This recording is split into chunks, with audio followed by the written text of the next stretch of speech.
Have you ever been shopping and went, remember this store? I haven't seen that in a while. And then you go around shopping and you're like, wait, no, really, I haven't seen one in a while. What happened to it? And then you look it up and then you realize that it has shut down. So I was scrolling on Twitter recently and I saw a tweet that basically asked that question.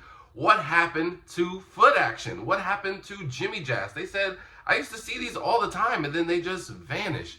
Well, there are some very good reasons to that. And like I said, there are multiple sneaker stores that just vanish and we're like, what happened to them? Because some of them were good and some of them, they deserve to go. So in this video, I'm going to deep dive and explain a handful of sneaker stores that have basically disappeared or some that have changed altogether to where they're not even the same sneaker store we are used to. Now, I have worked previously at Champs and Shoe Palace collectively for 3 years, and a lot of this information just comes from talking to the higher ups in the little job food chain, whatever you want to call it. So I'm glad that they got to give me this information. And the craziest thing of this was one of the regional managers at Champs was the one who gave me the majority of this information. And the first time that I ever met him, I didn't know he was my main boss, and we got into an argument about shoes, reselling, and LeBron. But that's a whole nother video. So without further ado, let's get straight into it. Now, I really wanted to get the real obvious ones out the way, but I needed to start with this one because this was actually one of my favorite stores back in the day. For what reason, I have no idea because I never shopped there personally myself, but my mom and sister would go there religiously. And I don't know, maybe it was the type of women that worked there or just the ambiance of the store, but I always loved this store. And the store that I'm going to be talking about is 602. People don't even know about 602 for real, but 602, if you're not familiar, it was actually owned by Foot Locker, so it was a part of the Foot Locker chain, and it sold a lot of women's athletic wear, but they also tried to make it look real feminine. I'm saying it was basically like Lululemon in a sense, but not how Lululemon is now really expensive and bougie, this and that. It was like real good ambiance, and they sold a lot of product from really famous women like Beyonce and her Ivy Park, and Rihanna with her Puma line before she even signed to Fenty. Just forgot about her whole Puma line. This was when Rihanna had those bow-tied shoes. I think that was an amazing shoe. One of her best shoe, easily, by far. One of the best women's shoes in general, and I think she needs to bring that back because her Puma stuff is not that good. But yeah, 602 was very popular.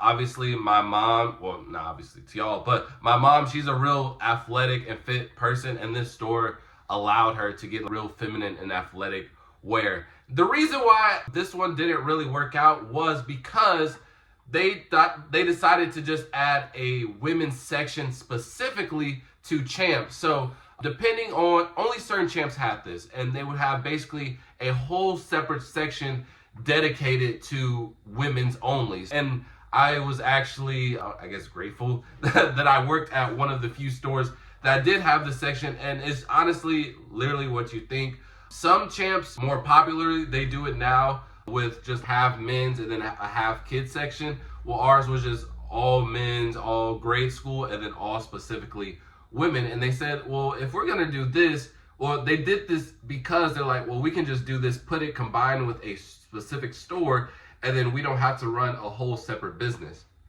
Because what's the purpose of having both? And remind you, Foot Locker owns all of these, so they own the Champs, the 602s, etc.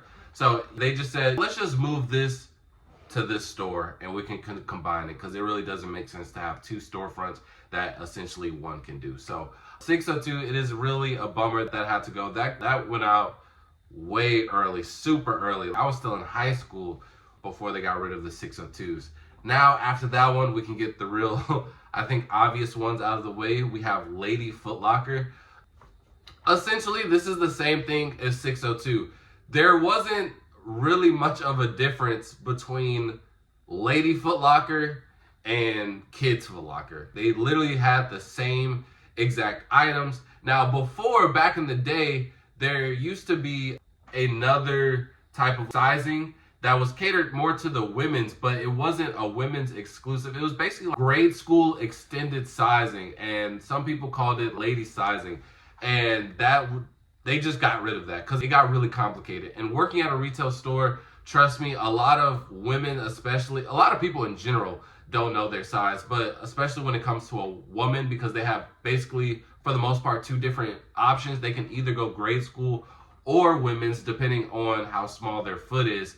And so a lot of them are really confused. A lot of women, it's crazy to say this and you think I'm lying, but I've literally had women who do not get their actual size because they think it makes their foot look big. So they will literally get a shoe smaller in size, and it's literally hurting their foot just to make it look smaller. And so it's a lot of confusion when they're coming to pick their size. So having 3 different options for them, I just don't think that was the best idea. And I think they realized that as well.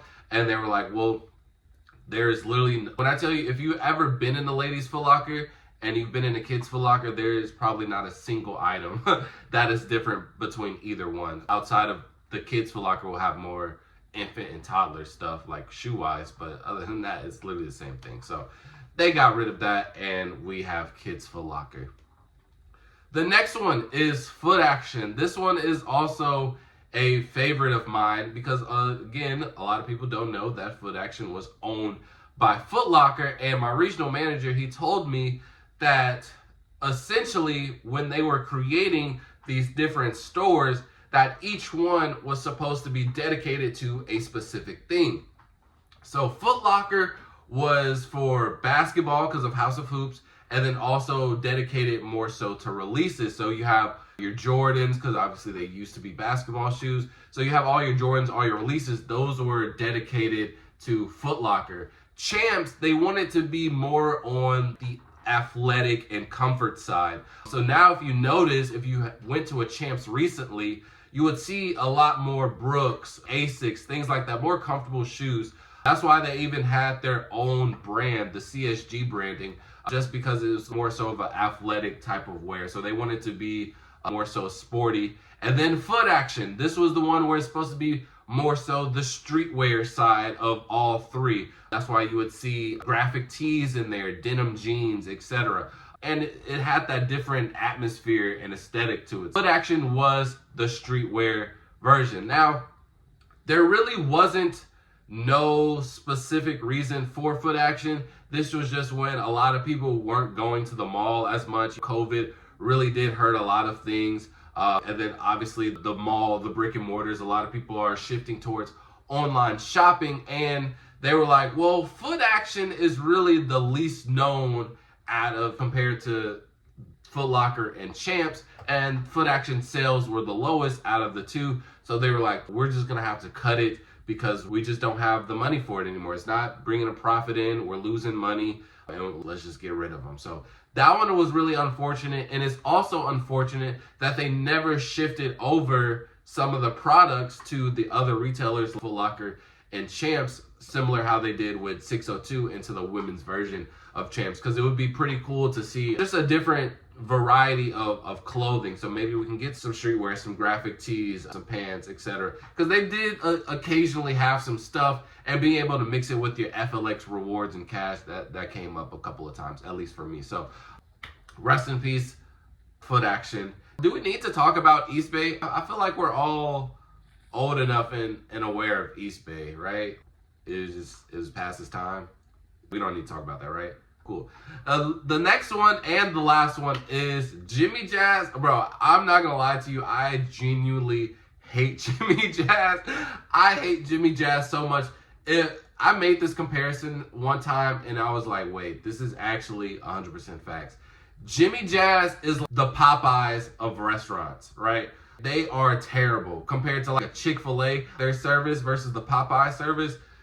Jimmy Jazz is the Popeyes of sneaker stores, bro. They have the worst customer service ever, and it doesn't matter what store you go to, bro. And usually Jimmy Jazz's are always in the hood anyway, so the environment can't be that good, bro. But I hate Jimmy Jazz. I just had a lot of bad experiences with them. But other than my bias hate, it was a actual decent store. This was more of, so you're like, quote unquote urban.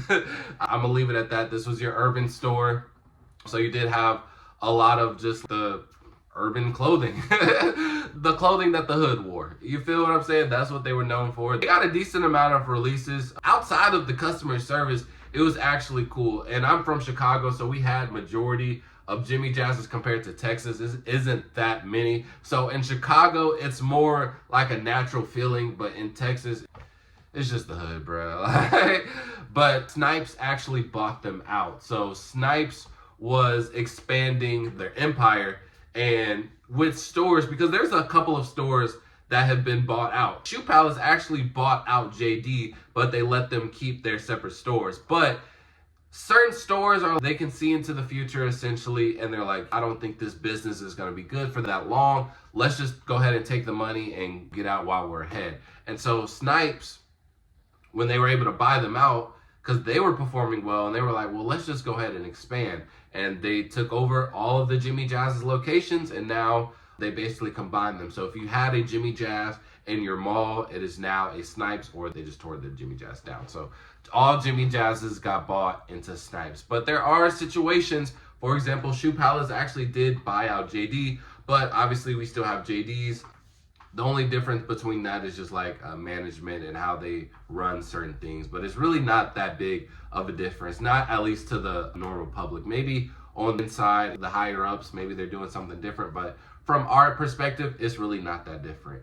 And that is all of the stores that I could think of that just like I know a lot of people were probably wondering about. And I saw it on Twitter. I thought it'd be a cool idea to talk about it. So appreciate y'all. If y'all have any video ideas that you want me to talk about, let me know about that in the comment section below. And with that being said, full out. Peace.